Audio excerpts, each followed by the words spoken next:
Hello everyone, good morning.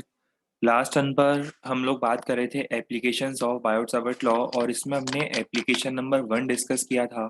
Application number 1 था calculation of field due to a straight current carrying wire. और उसमें हम लोगों ने देखा था कि एंगल फाई 1 और फाई 2 हम लोग किस टाइप से डिफाइन करते हैं, और उसके बेसिस पर हम लोगों ने कुछ क्वेश्चंस ट्राई किए थे।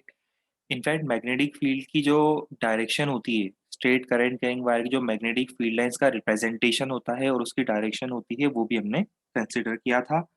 और इस पर हम लोगों ने कुछ क्वेश्चंस ट्राई करने के बाद शायद ये क्वेश्चन डिस्कस हो गया था या होमवर्क दिया था ये आपको? ये क्वेश्चन डिस्कस हो गया था कि होमवर्क था?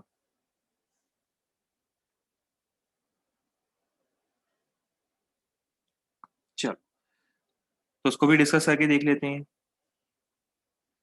इसका आंसर क्या आना चाहिए? इसका आंसर दिख ही रहा है, आंसर आना चाहिए 2√2b।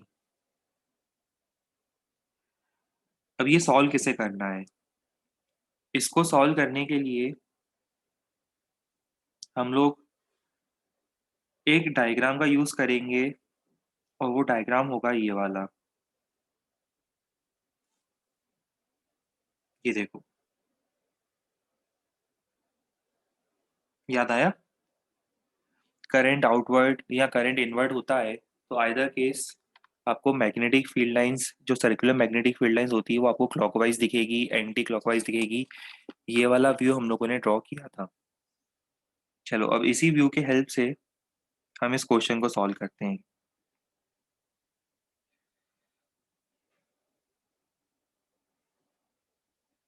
सबसे पहले हम डिस्कस करते हैं वायर 1 के बारे में। ये वायर 1 दिख रहा है आपको? ये देखो, ये वायर 1 है। बाकी सब वायर्स भूल जाओ। वायर 1 के कारण फील्ड लाइन कैसी होगी? सर्कुलर होगी। अब बताओ, ओरिजिन पर वो सर्कुलर फील्ड लाइन जो होगी, उसकी डायरेक्शन क्या होगी? पहली बात तो ये वायर 1 में से करंट बाहर आ रहा है, तो वायर 1 में अगर करंट बाहर आ रहा है तो उसकी फील्ड लाइंस होगी क्लॉकवाइज। सर्कल सर्कल सही नहीं बन रहा ना, चल जाएगा इससे काम। Anti clockwise, sorry. वायर 1 में से करंट बाहर आ रहा है, स्क्रीन के बाहर आपकी तरफ आ रहा है, डायग्राम देखो तो अकॉर्डिंगली हो जाएगा एंटी क्लॉकवाइज। एंटी क्लॉकवाइज मतलब ये जो फील्ड लाइन होगी, ये कहाँ होगी? ये फील्ड लाइन होगी इस साइड। तो एक फील्ड लाइन तो हो गई है बी के इक्वल। चलो, वायर 2 की बात करते हैं। वायर 2 कौन सा है? ये है वायर 2। ये दिखा वायर 2।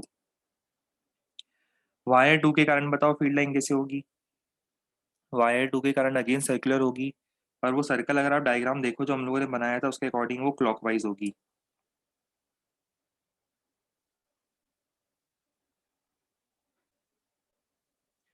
क्लॉकवाइज सर्कल का मतलब इस पॉइंट पर वो जाएगी पॉजिटिव वाई में।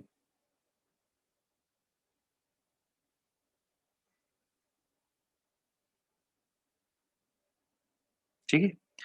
फिर वायर 3 की बारी है। वायर 3 हमारा ये वाला वायर हो गया, ये वाला जो वायर दिख रहा है। अगेन इसके कारण क्या होगा?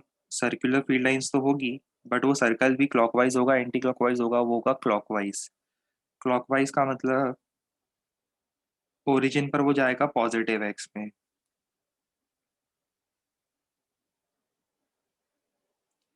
वायर 4।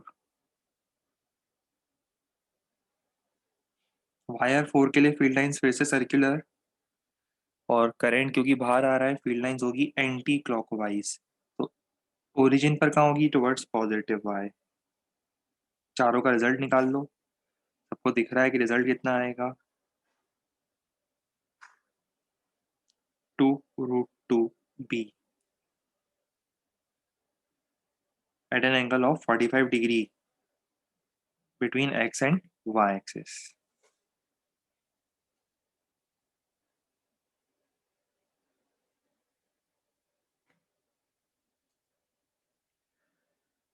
बिल्कुल डायरेक्ट उसी कंसेप्ट पर बेस्ड है जो डायग्राम हम लोगों ने बताया था फील्ड लाइंस का, जिससे सर्कुलर डायग्राम बताया था, उसी को आपको डायरेक्ट अप्लाई करना था।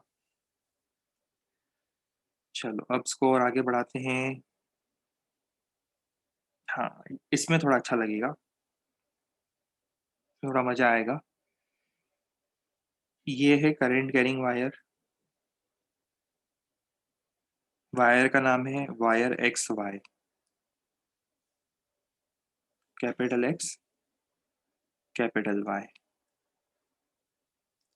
और आपको फाइंड करना है इस करंट कैरिंग वायर के कारण, जिसमें 2 एम्पियर का करंट है, इसके कारण ओरिजिन पर कितनी मैग्नेटिक फील्ड बनेगी। सिर्फ स्ट्रेंथ फाइंड करनी है, सिर्फ वैल्यू फाइंड करनी है।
देखो, सबसे पहला स्टेप, जिस पॉइंट पर फील्ड फाइंड करनी है वहां से आप वायर पर एक परपेंडिकुलर ड्रॉप करो।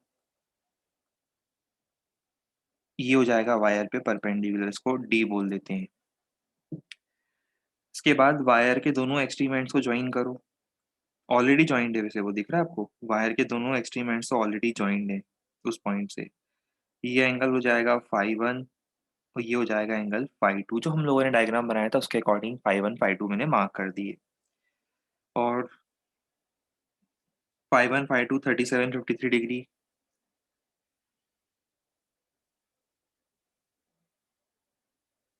इसमें तो कोई दिक्कत ही नहीं है। डी जरूर फाइंड करना पड़ेगा, डी फाइंड कर लेते हैं। डी कैसे फाइंड करेंगे, डी हो जाएगा कितना, डी हो जाएगा 4 sin φ1। जहां मैं कहीं कैलकुलेशन में एरर कर दूं तो मुझे बता देना। 4 sin 37, 4 × 3 12/5।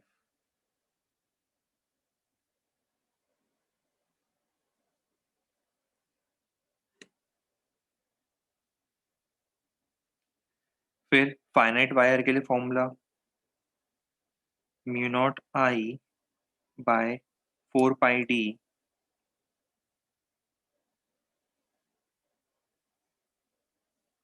cos φ1 cos φ2। एक 3/5 होगा, एक 4/5 होगा। अब सॉल्व कर लेना, जो भी आंसर आता है वो टेस्ला में आएगा।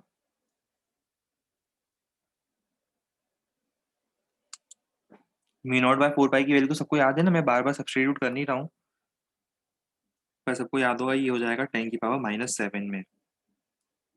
ठीक है। और बाकी जितने भी टर्म्स हैं उनका एज इट इज आपको कैलकुलेशन पता ही है कि इन सबका एज इट इज कैलकुलेशन करते जाना है। और ये जो भी टर्म्स आएंगे उनका कैलकुलेशन भी करना है, और ये टेस्ला एज इट इज चलेगा। ठीक।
आंसर आते जाए, बताते जाओ।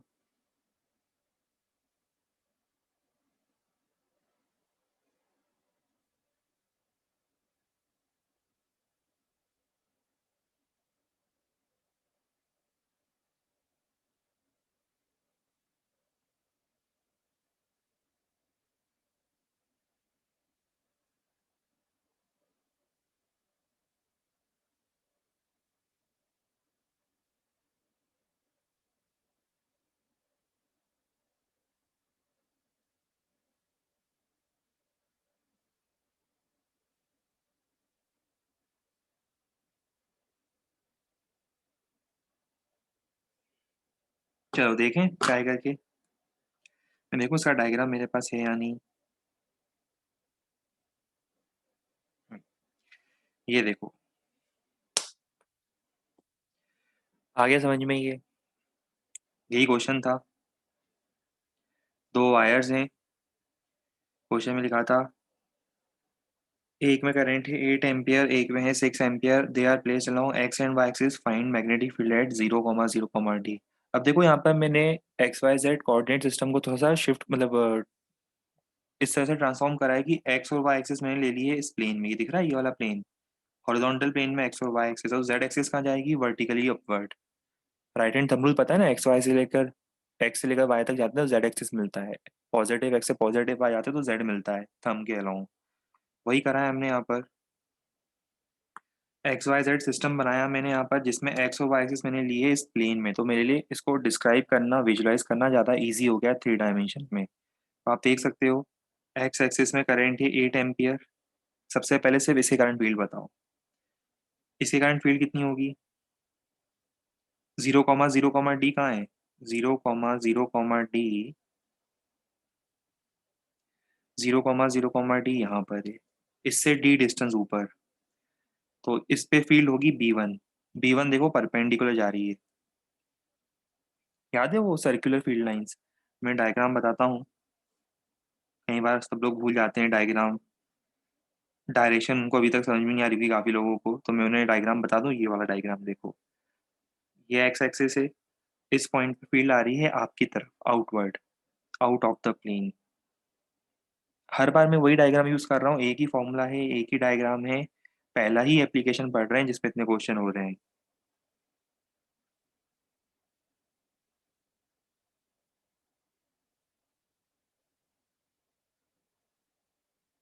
ठीक है, चलो तो ये B1 हो गया आउटवर्ड। मैग्नीट्यूड बताओ कितना आएगा? Mu 0 I by 2 pi D, ये 2 पाई लिखा है ना मैंने, ये म्यू 0/4 पाई इंटू 2 कर दिया मैंने, तो वो एक्चुअली क्या है? Mu 0 I by 2 pi D ही लिखा है एक तरह से मैंने। यहाँ पे करंट कितना है? 8 एम्पियर। वैसे ही field due to wire two, ये जो वायर टू जा रहा है वाई एक्सिस की तरफ, वायर टू जा रहा है जिसमें 6 एम्पियर करंट है, इसके कारण फील्ड कितनी होगी? Again mu 0 I by 2 pi D.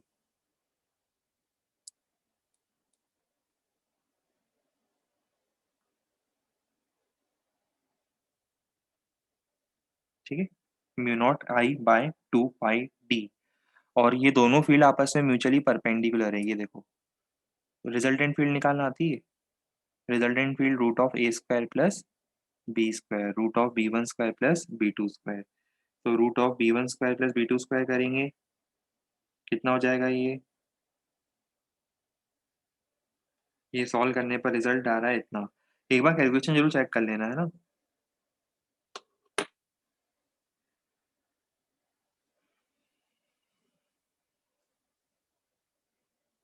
90% chances तो सही है, अगर 5-1% कैलकुलेशन में एरर हो तो बता देना।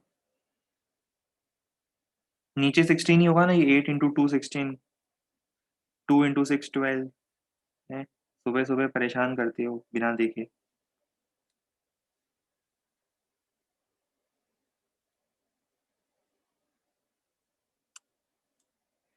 हर बार थोड़ा गलती करते हैं हम, एक आध बार गलती से लिख दिया, हर बार थोड़ा गलती करते हैं।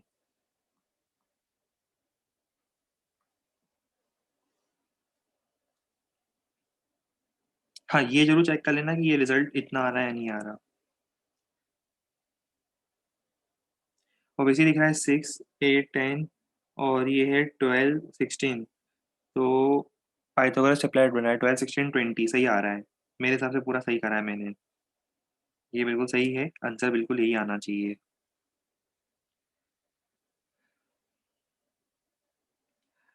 अच्छा, अब हम लोग एप्लीकेशन नंबर 2। अरे आप सिस्टम अलग भी एज्यूम करोगे तो रिजल्ट तो सेम आएगा ना, एक्स और वाई एक्सिस आप नॉर्मल एज्यूम कर लो तो भी आपका आंसर वही आएगा। वो तो 3 डायमेंशन में डायग्राम बनाने के लिए मैंने ऐसा बनाया है, कैसे भी बना दो आप डायग्राम, आपका आंसर ऑब्वियस सी बात है कि सेम ही आने वाला है।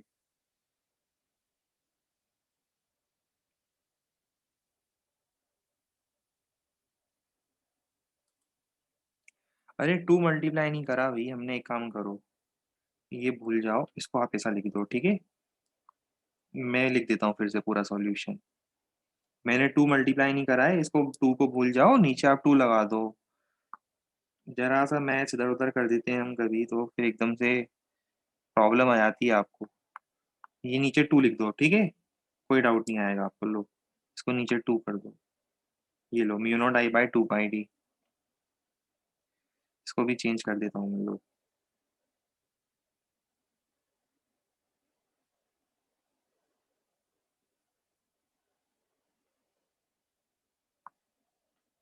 ठीक है, ये B1 B2 आ गए।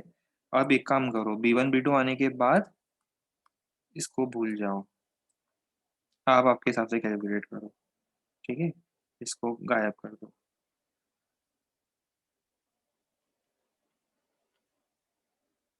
कैलकुलेट करो, कैलकुलेट करने पर आपको अलग ही दिख जाएगा आंसर आता हुआ, ये वाला। खुद से ट्राई करो, अपने आप दिख जाएगा ये आंसर, उसमें किसी की जरूरत नहीं पड़ेगी आपको।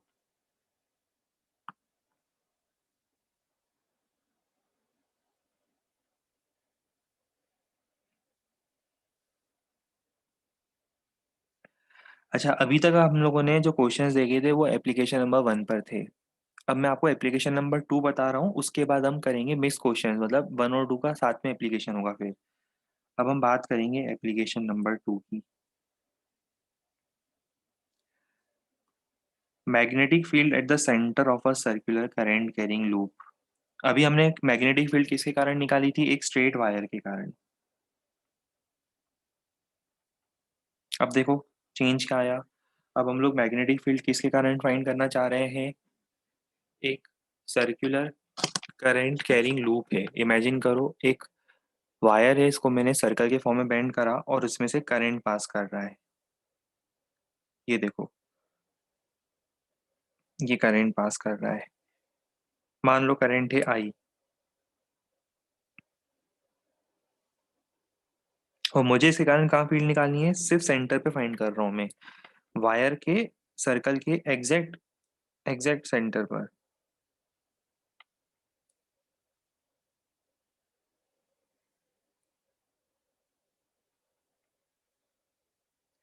रेडियस लूप का कैपिटल आर। बताओ कैसे फाइंड करेंगे? जैसे वायर में, स्ट्रेट वायर में हमने डिफरेंशियल एलिमेंट्स लिए थे, यहाँ पर भी मुझे एक छोटा सा डिफरेंशियल एलिमेंट ले लेना चाहिए।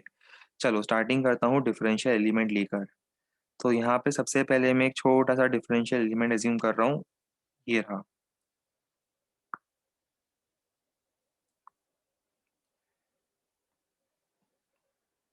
ये दिख रहा है डिफरेंशियल एलिमेंट?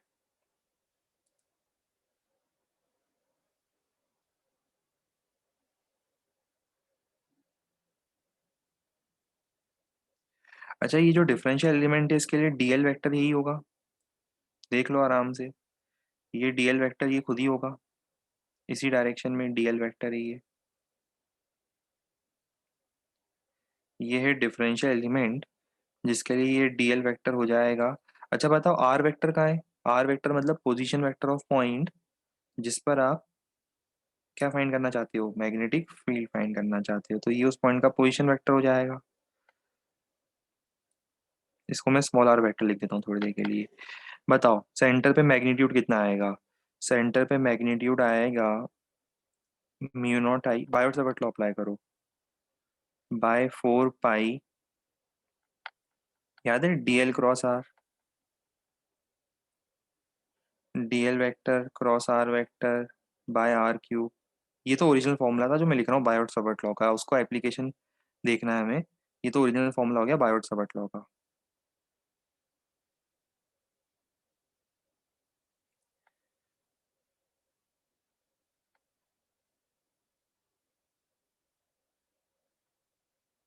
ठीक है, ओरिजिनल फॉर्मूला था।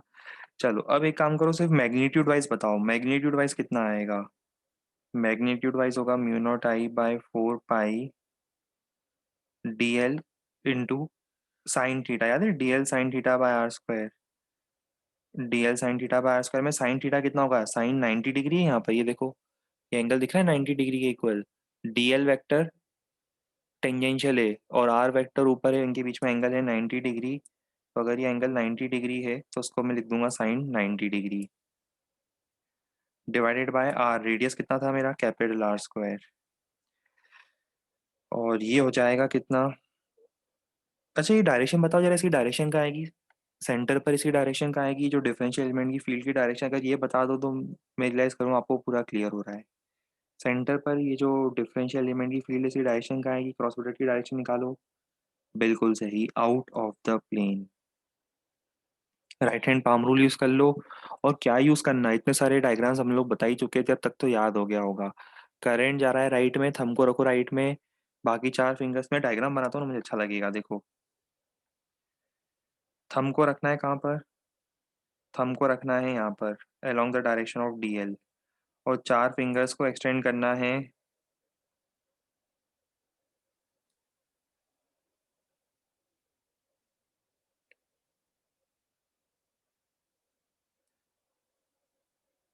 थंब के बाद 4 फिंगर्स को एक्सटेंड करना है along the direction of are.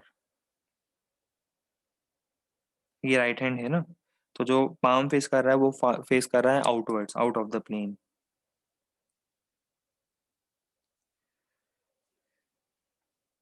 इसको मैं ऐसे रिप्रेजेंट करता हूँ।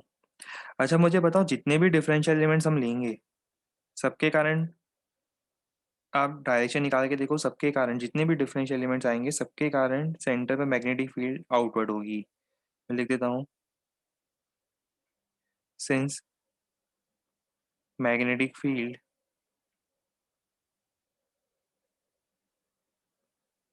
Since direction of dB due to all the differential elements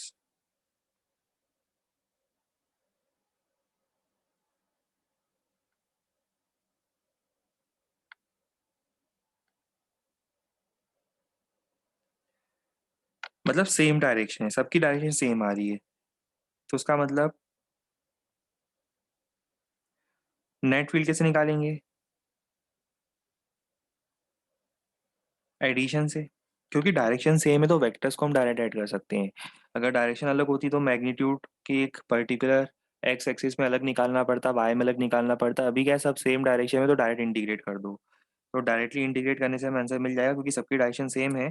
तो बेसिकली सबके सब क्या होंगे, डायरेक्टली एड अप होंगे। Therefore B at centre is integral of DB. जरा बताओ इंटीग्रल ऑफ डीबी कितना होगा? Mu not I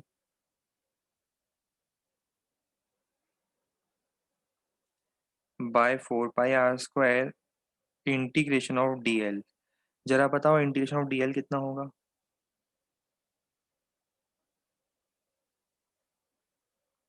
circumference complete. अगर वायर पर मैं इंटीग्रेशन ऑफ डीएल करूंगा तो it is equal to circumference, that is equal to 2 pi R. बस अगले ही स्टेप में ध्यान से देखो, वो दिख जाएगा जो आप देखना चाहते थे। अच्छा याद भी कर लेना, थोड़ा सा आपको काउंटर इंट्यूटिव लगेगा। कहने का मतलब ये है कि अगर वायर होता था, देखो स्ट्रेट वायर होता था, इनफाइनाइट लेंथ की बात कर रहा हूँ, है ना। तो इनफाइनाइट लेंथ के स्ट्रेट वायर में क्या आता था, mu not I by 2 pi D. और अगर सर्कल है, अगर सर्कुलर लूप है, तो देखो कितना आ रहा है, mu not I by 2 R. इसको आप ऐसे याद रखना कि जहाँ पे सर्कल है वहाँ पे यूजुअली पाई आना चाहिए, पर यहाँ पे पाई मिसिंग है। और स्ट्रेट लाइन में पाई आ रहा है। स्ट्रेट लाइन में ऐसा आता है ना, पाई नहीं आना चाहिए, पर स्ट्रेट लाइन में पाई आता है, सर्कल में पाई नहीं आता है। ध्यान रखना, कई बार क्या होता है, कुछ फ्रेंड्स थोड़े दिनों बाद ये फॉर्मूले इंटरचेंज करके लगा देते हैं। तो ध्यान रहे कौन सा फॉर्मूला किसके लिए था।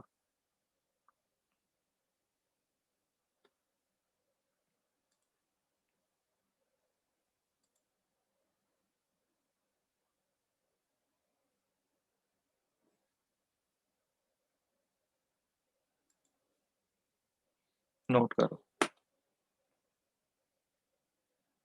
एप्लीकेशन नंबर 2 है ये।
चलो ये नोट करने के बाद अब हम थोड़ा सा एक्चुअली रियल में इसके जो फील्ड लाइंस के वो होते हैं, आप ऐसा बोल सकते हो कि जो इसका एक्चुअल ग्राफ होता है या एक्चुअल जो थ्री डायमेंशन फील्ड लाइंस होती है वो ऐसी दिखती है।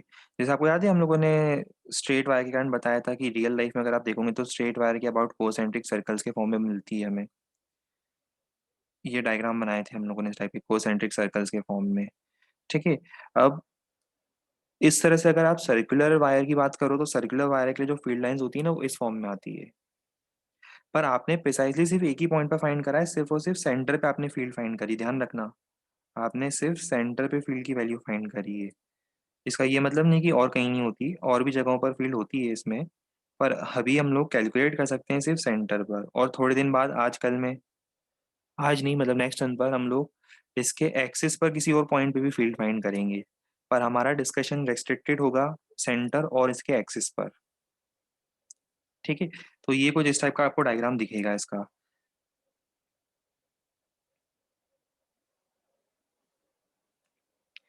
अभी एक मिनट नोट नहीं करना, पहले सुन लो समझ लेना, उसके बाद नोट कराएंगे हम सब कुछ। पहले समझ लेते हैं पूरा। इसमें एक जरूर आपको कंसर्न हो सकता है कि सर ये जो फील्ड लाइंस हैं हमें कैसे पता चलेगा कि ये फील्ड लाइन अपवर्ड पॉइंटिंग होगी या डाउनवर्ड पॉइंटिंग होगी। देखो दो दो डायरेक्शन दिख रही है, एक तो आपको अपवर्ड पॉइंटिंग भी दिख रही है, या तो डाउनवर्ड पॉइंटिंग भी हो सकती थी ये। अब ये हमें कैसे पता चलेगा कि सेंटर पे अपवर्ड जाएगी या डाउनवर्ड जाएगी, तो फिर से यूज करो राइट हैंड थंब रूल का मॉडिफाइड वर्जन। इसमें आप फिर से क्या करोगे, राइट हैंड थंब रूल का मॉडिफाइड वर्जन यूज करोगे। इसमें आपको करना क्या है, ध्यान से सुनो। राइट हैंड लेना है, राइट हैंड के जो चारों फिंगर्स होती है, चारों फिंगर्स को सर्कल, जो दिख रहा है सर्कुलर वायर, ये देखो जैसे ये सर्कुलर वायर है, सर्कुलर वायर में करंट जा रहा है क्लॉकवाइज,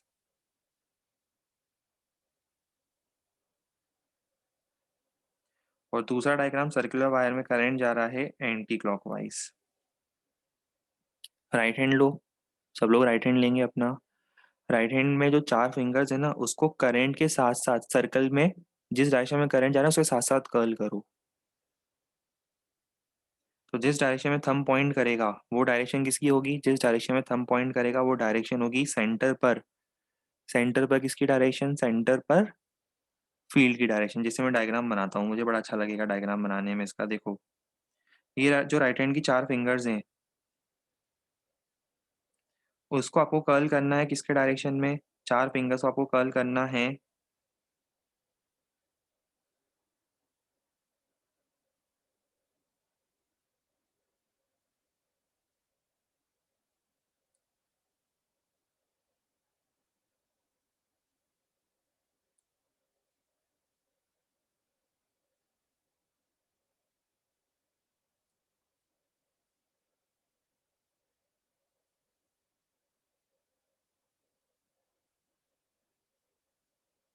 वाह, मिशन सक्सेसफुल। समझो इस बात को। चारों फिंगर्स को ऐसे कर्ल करो जैसे करंट जा रहा था वायर में, सर्कुलर वायर में सर्कुलर लूप में जिस डायरेक्शन में करंट जा रहा था ना उसी के साथ साथ उंगलियां वैसे ही घुमाओ जिस तरह से करंट घूम रहा है उसमें। करंट की जगह अपनी उंगलियां घुमाओ, चारों उंगलियां घुमाओ। तो थंब जहाँ जाएगा, थंब कहाँ जा रहा है, अभी ऊपर जा रहा है। तो अगर थंब ऊपर जा रहा है इसका मतलब सेंटर पे, हाँ थम्स अप बिल्कुल सही, सेंटर पर, सेंटर पर ऊपर जाएगा। बात समझ में आ गई। और इसी को अब अपन अलग अलग डायरेक्शन से देखेंगे। जैसे होता है ना जब आप जब आपके किसी फ्रेंड के पास डीएसएलआर कैमरा होता है तो आपकी अलग अलग एंगल से फोटोग्राफी करता है ना। थ्री डायमेंशन में कोई भी एंगल नहीं छोड़ता है, ऊपर से नीचे से आगे पीछे दाएं बाएं हर एंगल से फोटोग्राफी करता है। वैसे ही इसी सेम सिनेरियो को देखो हम लोग टॉप व्यू और बॉटम व्यू से भी फोटोग्राफी करेंगे। अगर मान लो ऊपर से देख रहे हैं तो आपको क्या लग रहा है, करंट अंदर जा रहा है। ये देखो सॉरी करंट क्लॉकवाइज जा रहा है, करंट क्लॉकवाइज जा रहा है तो फील्ड कहाँ जा रही है, फील्ड जा रही है इनवर्ट्स, ये लिखा है मैंने फील्ड इनवर्ट्स। और अगर इसी को अगर अपन इसे देखेंगे कि करंट एंटी क्लॉकवाइज जा रहा है, बॉटम व्यू देखेंगे करंट एंटी क्लॉकवाइज जा रहा है, तो अगर करंट एंटी क्लॉकवाइज जा रहा है तो आपको लगेगा फील्ड कहाँ आ रही है, आउटवर्ड्स। ये सब सेम डायग्राम है, कोई भी डायग्राम अलग नहीं है।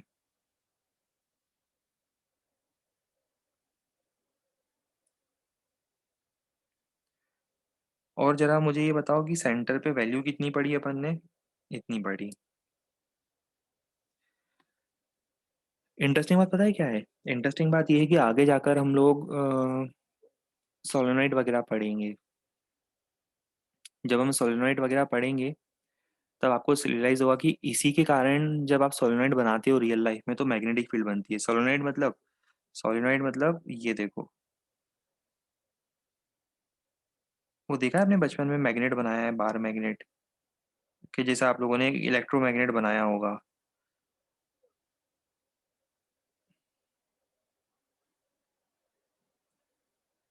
वैसे वायर को व्रैप करते हो उस पे।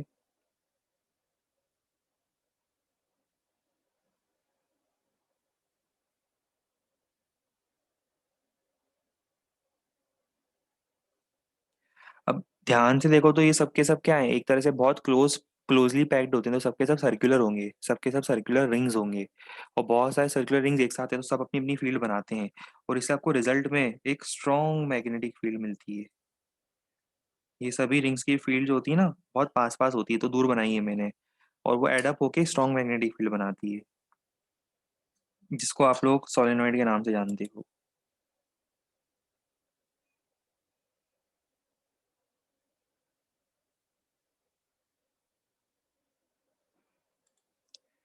ठीक है। अच्छा, एक मिनट नोट करवा देता हूँ। नोट करने से पहले दो तीन पॉइंट्स बताने हैं, पहले वो मुझे पॉइंट्स बता लेने दो, फिर लिख लेना आराम से। लिखने की कोई जल्दबाजी नहीं है, लिखवा देंगे फिर हम आपको। देखो, नया पॉइंट ये है, नेक्स्ट पॉइंट ये है कि अगर सर्कल पूरा ना हो और थीटा एंगल का आर्क हो तो क्या करोगे? सेंटर पे क्या फील्ड नहीं निकाल सकते? निकाल सकते हैं। या तो आप इंटीग्रेशन में लिमिट चेंज कर देना, याद है हमने इंटीग्रेशन में लिमिट रखी थी, इंटीग्रेशन की लिमिट चेंज कर देना। और या फिर अगर इंटीग्रेशन की लिमिट चेंज नहीं कर रहे हो तो फिर क्या कर सकते हो बताओ? सिंपल सी बात है। टोटल एंगल कितना था? 2 पाई।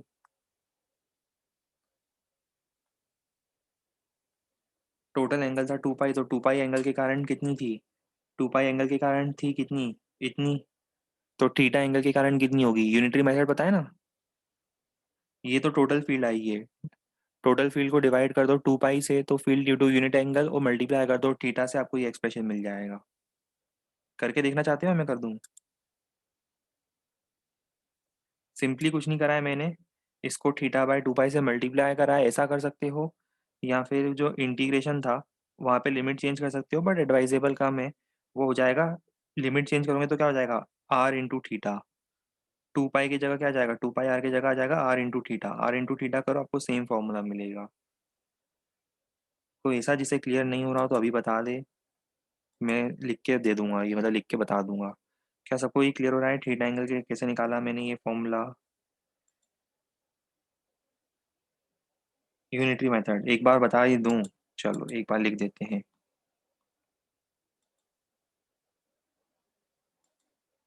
1 मिनट, स्क्रीन शेयरिंग वापस ऑन कर देते हैं।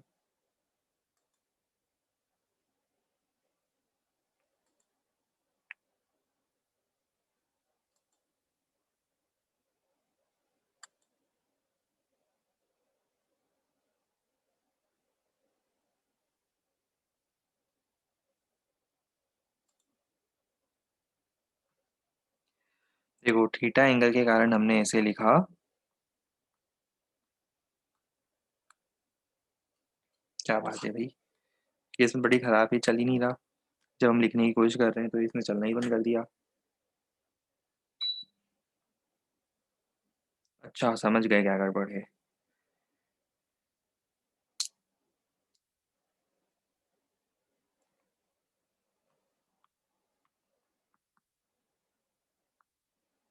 देखो, हम ये बोल रहे थे टोटल एंगल कितना होता है? 2 पाई एंगल होता है। टोटल एंगल पता है 2 पाई होता है, उसके कारण कितनी होती है? 2 पाई एंगल के कारण होती है म्यू नॉट I/2r। अब हम बोल रहे हैं कि इसका मतलब है कि थीटा एंगल के कारण कितनी होगी? क्रॉस मल्टीप्लिकेशन आता है करते? क्रॉस मल्टीप्लिकेशन करा हमने तो बी कितना आएगा? Mu not I/2r into unit angle के लिए इतनी और थीटा एंगल के लिए कितनी? इतनी। या थोड़ी बहुत चीजें तो खुद से करो ना, हर चीज में हमसे हेल्प लेते हो, फिर बोलते हो सर पेपर टफ लगता है। भाई जो चीज़ 10th का स्टूडेंट भी कर लेता है, अगर वही चीज़ 12th का स्टूडेंट हमसे पूछता है और फिर बाद में बोलता है कि सर पेपर टफ लग रहा है, लगेगा ही ना पेपर टफ फिर। जब करी हुई चीज़ें आप नहीं कर पाओगे, सोचो ना। जब कोई चीज़ जो हर कोई कर सकता है वही नहीं कर पाओगे, तो फिर जो पेपर में जो कोई ऐसा क्वेश्चन आएगा जो नहीं किया था पहले कभी, तो टफ तो लगेगा ही ना फिर वो। इन सब चीज़ों में कंफ्यूजन होना नहीं चाहिए। अब ये 12th तक आते आते यूनिटरी मेथड अगर कोई स्टूडेंट पूछता है, 12th वाला स्टूडेंट पूछता है, तो थोड़ा ऑकवर्ड फीलिंग हमें आती है बताने में। लिखवा देंगे, लिखवाने से पहले मुझे एक पॉइंट और ऐड करना है इसमें। चलो पहले इतना लिख लो यार, फिर ही मैं ऐड करूंगा, नहीं तो कंफ्यूज हो जाते हो आप लोग। यहाँ तक लिख लिया था, ये जरूर डायग्राम बना लो। ये डायग्राम बना लो अच्छे से। जैसा मैंने बनाया है वैसा ही सुंदर सा डायग्राम बना लो। सब पॉइंट के फॉर्म में लिखना है ना।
स्लो चेंज करें, अरे स्लो ही तो करा, ये सॉल्वेंट मत बनाओ अभी ना।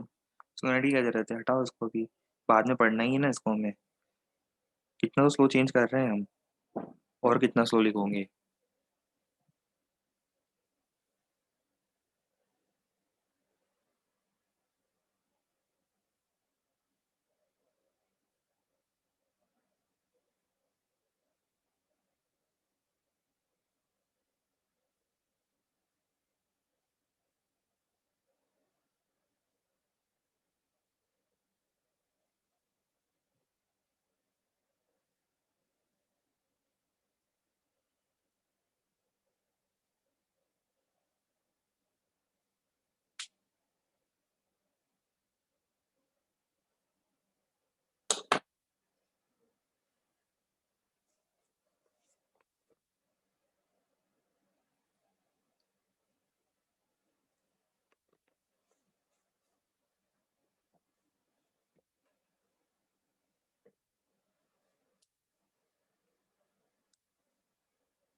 ठीक है।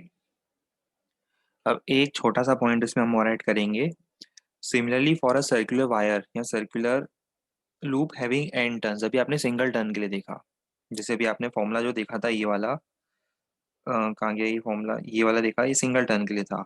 वैसे ही लास्ट में एक पॉइंट और ऐड कर दो।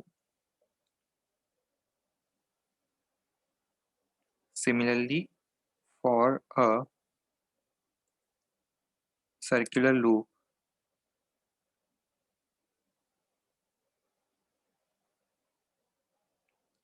Having N turns closely packed, अगर टर्न्स है तो कितना आएगा बी एट सेंटर,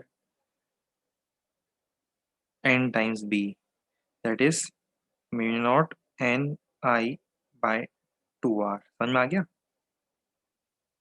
अगर एक की जगह एन टर्न्स है और बहुत क्लोजली पैक्ड है तो एन से मल्टीप्लाई कर देना।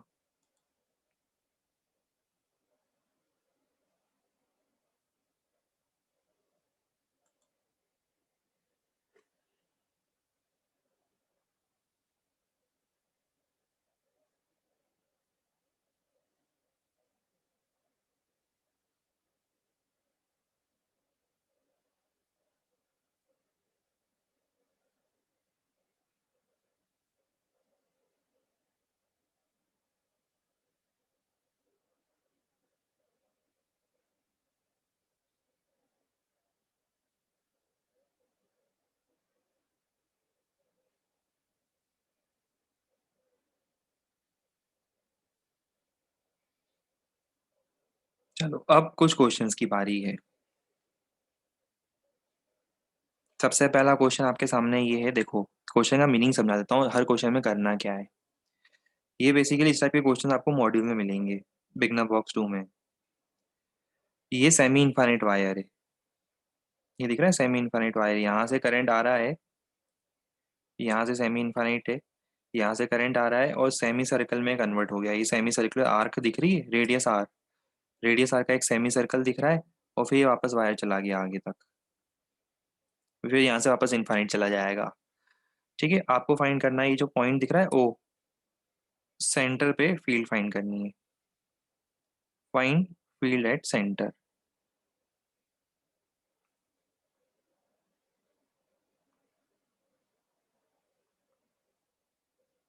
Field at point O.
बिल्कुल सही। देखो होगा क्या कि ये तीन पार्ट में डिवाइडेड है वायर। पहला तो ये वाला वायर, इसके कारण इस पॉइंट पे फील्ड जीरो होगी, एक्सिस वाला केस हो गया, याद है? एक्सिस पे फील्ड जीरो होती है। इस वाले वायर का भी कोई कंसिडरेशन लेना नहीं है, मतलब इनडायरेक्टली आंसर में सिर्फ कंसिडरेशन किसका लेना है, सिर्फ इस सेमी सर्कुलर वायर का कंसिडरेशन लेना है। अब सर्कुलर वायर की फील्ड कितनी होती थी, mu not I by two R. चाहो तो ये वाला फॉर्मूला भी यूज कर लेना, ऐसी कोई दिक्कत नहीं है, पर हम तो डायरेक्ट कर रहे हैं mu not I by two R इस सर्कुलर वायर की फील्ड, और सेमी सर्कल की फील्ड होगी मतलब इसका आधा होगी, तो हमारा आंसर डायरेक्ट ही आना चाहिए था।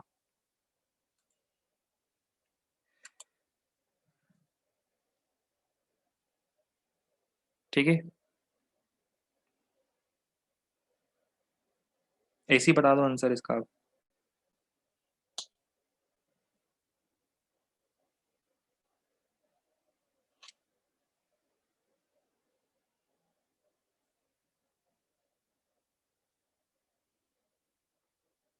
अच्छा अपन एक काम और करते हैं, डायरेक्शन भी निकाल देते हैं हर क्वेश्चन में, तो आपको डायरेक्शन का भी आइडिया लगता रहेगा, नहीं तो बाद में डायरेक्शन में दिक्कत आएगी आपको।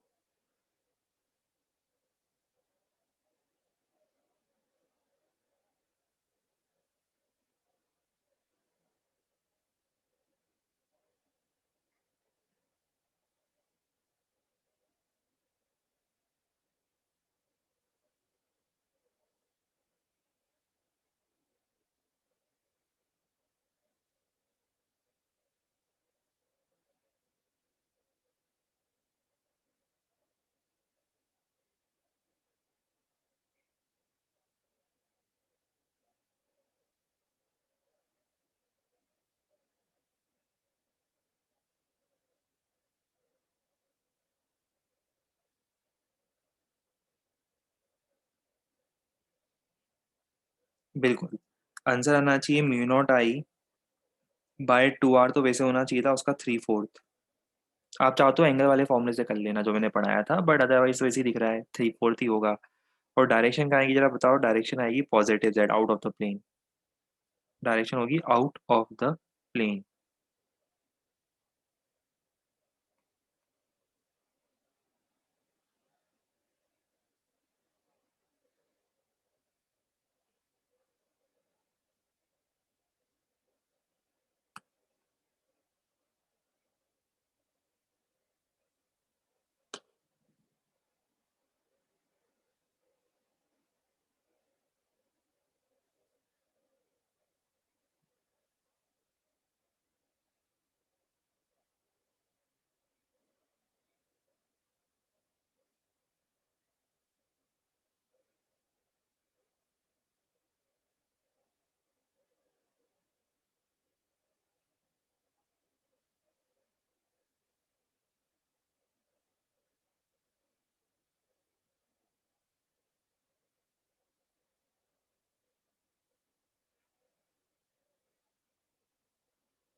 आ गया आंसर? करंट की डायरेक्शन तो आप लोगों को दिख रही है ना, एक में दोनों सेम डायरेक्शन में, एक में दोनों अपोजिट डायरेक्शन में है। वो एरो बनाए हैं मैंने ऊपर, देखो ध्यान से। करंट की डायरेक्शन के लिए एरो बने हुए हैं।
आंसर आना चाहिए था आपका ये। इसमें मुझे लगता नहीं कुछ खास हेल्प की मेरी जरूरत थी आपको वैसे। एक में दिख ही रहा है फील्ड दोनों की सेम डायरेक्शन में होगी, फर्स्ट वाले में दोनों की फील्ड आउटवर्ड है तो ऐड कर रहा हूँ, ऐड हो गई। सेकंड वाले में पहली वाली फील्ड आउटवर्ड है, दूसरी वाली इनवर्ड है तो सब्ट्रैक्ट कर रहा हूँ डायरेक्शन के कारण। फिर भी किसी को डाउट हो बता जरूर देना, मुझे लगता नहीं कुछ खास वैसे इसमें कोई डाउट आया होगा, पर देख लो आराम से। और फॉर्मूला ही लगाया है मैंने सिर्फ, और डिवाइड करूँगी आपको डायरेक्ट आंसर मिल जाएगा। फिर भी डाउट हो बता देना। सबका आंसर आ गया था ये। फर्स्ट डायग्राम लेफ्ट वाला, दोनों की फील्ड आउटवर्ड होगी, ऐड कर रहा हूँ। सेम डायरेक्शन में करेंट है, फील्ड की डायरेक्शन सेम होगी, मैं ऐड कर रहा हूँ। राइट वाले में फर्स्ट जो वायर है उसकी फील्ड, सर्कुलर वायर की फील्ड आउटवर्ड, सेकंड वाले की इनवर्ट, सब्ट्रैक्ट कर रहा हूँ।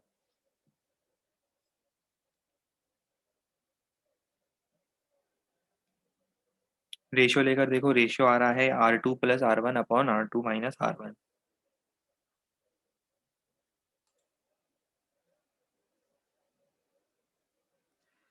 एंगल वाला फॉर्मूला कैसे यूज करते हैं? एंगल वाला फॉर्मूला जब यूज करते हैं जब आपको जैसे मान लो सर्कल का कोई क्वार्टर दिया हो, क्वार्टर भी नहीं मतलब आपको एक सर्कुलर आर्क दी हो। सर्कुलर आर्क समझते हो ना, सर्कुलर आर्क वाले केस में यूज करते हैं। अभी हमने सर्कुलर आर्क वाला क्वेश्चन ही दिया, आगे देंगे तब हम सॉल्व करके बताएंगे आपको। अभी तो कंप्लीट सर्कल है, सर्कल वाले कंप्लीट सर्कल वाले केस में आपको ओरिजिनल फॉर्मूला यूज करना है, ठीक है। जब हम सर्कुलर आर्क वाले क्वेश्चन देंगे तब वो क्वेश्चन में हम फॉर्मूला यूज करके बताएंगे, आपको समझ में आ जाएगा कैसे यूज करते हैं। मैं क्या बोल रहा था, 1 मिनट के लिए आंखें बंद करो ना जरा। सब लोग 1 मिनट के लिए आईज क्लोज करो।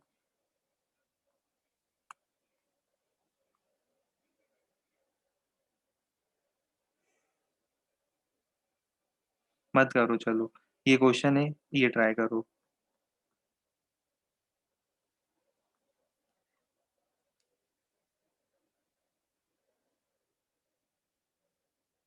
एक्चुअली डायग्राम जो है वो आपको नहीं दिखाना चाहिए था, डायग्राम था नहीं उसमें क्वेश्चन में, वो सॉल्यूशन में है।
आंसर आ गया होगा, देखो सिंपल सा डायग्राम है। और जो दोनों सर्कल होंगे या जो दो सर्कुलर लूप्स हैं उनके कारण जो फील्ड बनेगी वो आपस में म्यूचुअली परपेंडिकुलर बनेगी, क्योंकि लूप्स ही म्यूचुअली परपेंडिकुलर थे। तो उनकी जो फील्ड का जनरेशन होगा वो भी आपस में म्यूचुअली परपेंडिकुलर होगा, तो रिजल्ट क्या आएगा, √B1² + B2²। B1 B2 कितना होगा, where B1 is mu0I1/2R, B2 is mu0I2/2R। और जब इन दोनों को आप रखोगे तो आपको रिजल्ट मिल जाएगा डायरेक्टली। यहाँ तक तो कोई प्रॉब्लम तो नहीं है। अभी हम लोग फॉर्मूले सिर्फ वही यूज कर रहे हैं जिसमें कंप्लीट सर्कल है। इसमें ही कुछ डाउट हो तो बता दो अभी। नहीं है। चलो बढ़िया।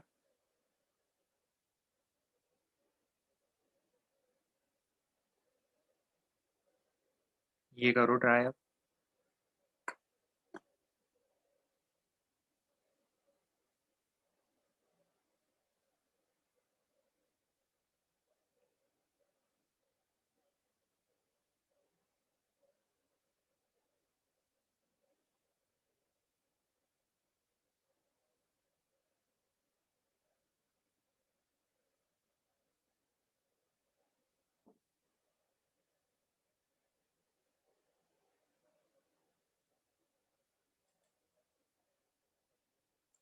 लास्ट स्लाइड ये सॉल्यूशन देखना था।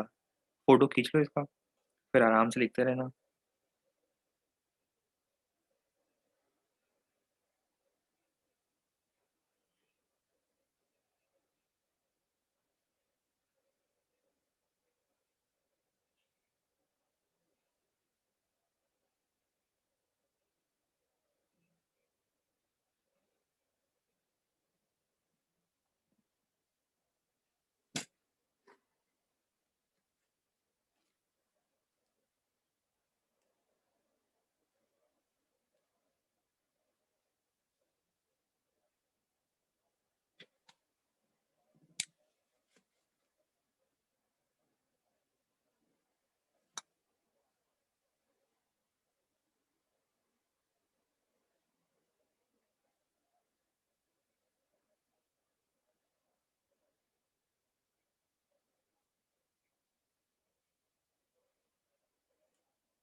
एक दो आंसर, तीन आंसर आए हैं और तीनों ही मेरे ख्याल से सही नहीं है।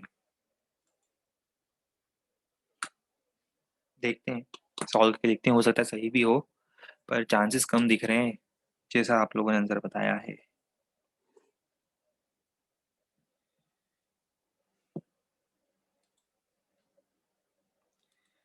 आंसर बता दूं, 1:4 है।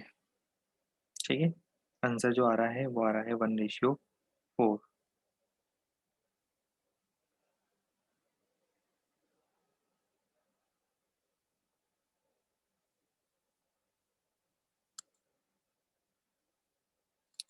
देखो, एक फिक्स्ड वायर था, मतलब एक वायर था, उसकी लेंथ फिक्स थी, और पहली बार आपने से 1 टन का सर्कल बनाया। मान लो रेडियस है R1, करंट है I।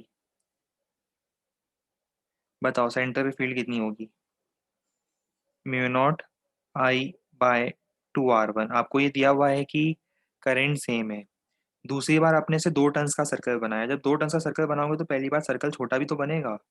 सोचो, इमेजिन करो, इस बार नंबर ऑफ टर्न्स ज़्यादा हैं तो सर्कल छोटा बनेगा, तो रेडियस भी तो चेंज होगा।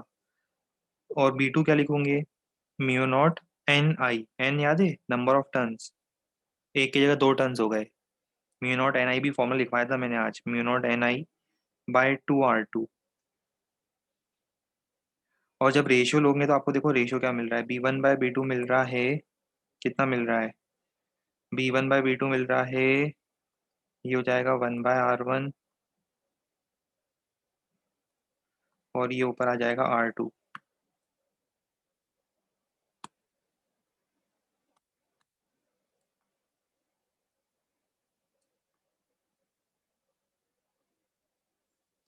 पर साथ में एक चीज और रियलाइज करो, हमें एक चीज और रियलाइज करनी चाहिए, वो ये है कि R2 जो है वो R1/2 होगा। क्यों होगा, सोच लो। जब एक की जगह दो टर्न करोगे तो रेडियस जो है नए सर्कल का वो एग्जैक्टली हाफ ही बनेगा। तो रख दो, सॉल्व करो, 1/4 आ रहा है B1/B2।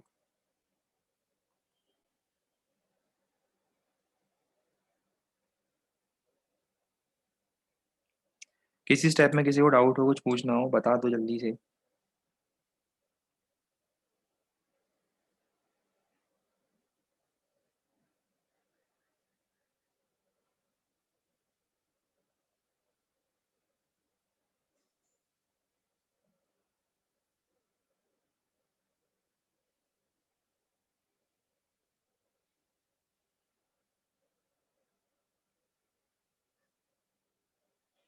चलो बढ़िया।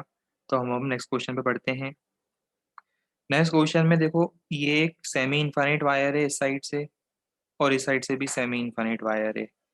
करंट आ रहा है इसमें आई, यहाँ आता है और ये करंट चला जाता है ऐसा। तो ये जो लूप है इसका रेडियस है आर। आपको फील्ड फाइंड करनी है at centre. Find B at centre. करो फाइंड।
अच्छा, होमवर्क की भी बात कर लेते हैं।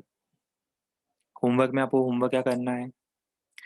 होमवर्क में आपको होमवर्क ये करना है, बिगनर बॉक्स 1 पूरा करना है। बिगनर बॉक्स 1 के पहले की थ्योरी, इलस्ट्रेशन, सब कुछ पूरा करना है। और बिगनर बॉक्स 2 भी आप ट्राई कर सकते हो, ट्राई करने के लिए कर सकते हो, बस के लिए एक टर्न और लगेगा बिगनर बॉक्स 2 के लिए। अदरवाइज आप ट्राई करना चाहते हो, थ्योरी कंप्लीट है ऑलमोस्ट, तो आप ट्राई करना चाहते हो कर सकते हो, बट मेरा रिकमेंडेशन होगा बिगनर बॉक्स 1 कंप्लीट कर लो, बस इतना होमवर्क है। और बिगनर बॉक्स 2 की जितनी थ्योरी दी हुई उतनी पढ़ लो। क्या आंसर आया? लंबा आ रहा है ना आंसर थोड़ा सा, ठीक है। देखो, ये देखो, ये कौन सा वायर है? Semi infinite wire. और सेमी इनफाइनाइट वायर के एक एज पर वो पॉइंट है, तो याद है फॉर्मूला कितना होता था? देखो, पहले तो मैं लिख देता हूँ, बी नेट होगा तीनों का सम, B1, B2 और B3। B1 कितना होगा? सेमी इनफाइनाइट वायर के कारण फील्ड होगी mu not I by 4 pi D. Field कहाँ होगी? ये आउटवर्ड होगी। और वैसे ही B2 कितना होगा, B2 ये सर्कुलर वायर के कारण है, सर्कुलर वायर के कारण फील्ड कितनी होती है, mu not I bye 2r। जरा डायरेक्शन बताओ कहाँ होगी, डायरेक्शन होगी इनवर्ड, इसकी डायरेक्शन होगी इनवर्ड। और B3 ये थर्ड वाला सेमी इनफाइनाइट वायर, इस सेमी इनफाइनाइट वायर के लिए फिर से वो पॉइंट का लाई कर रहा है, इसके एक एज पर लाई कर रहा है, तो फील्ड होगी mu not I by 4 pi r। Direction कहाँ होगी फिर से आउटवर्ड। तो जब डायरेक्शन के साथ इसको ऐड करोगे तो क्या लिखोगे बताओ, ये हो जाएगा mu not I by 2 pi r outward, और ये हो जाएगा mu not I bye 2r inward. कौन सी ज़्यादा स्ट्रांग होगी, ये फील्ड ज़्यादा स्ट्रांग है, इसका मतलब रिजल्टेंट फील्ड क्या आएगी, इनवर्ड। और अगर किसी को कन्फ्यूजन है कैसे करते हैं आउटवर्ड इनवर्ड में कन्फ्यूजन है तो ऐसा कर देना, इसको लिख देना के कैप और इसको लिख देना माइनस के कैप, ऑटोमेटिकली आपको क्लियर हो जाएगा। तो आपका आंसर क्या आ रहा है, आपका आंसर आ रहा है mu not I bye 2r 1/π-1, और ये आ जाएगा के कैप। ठीक है, जब सॉल्व करोगे दिख रहा है वो नेगेटिव आ जाएगा, माइनस होगा मैग्नीट्यूड, मतलब वो के कैप में नेगेटिव में इनवर्ड है।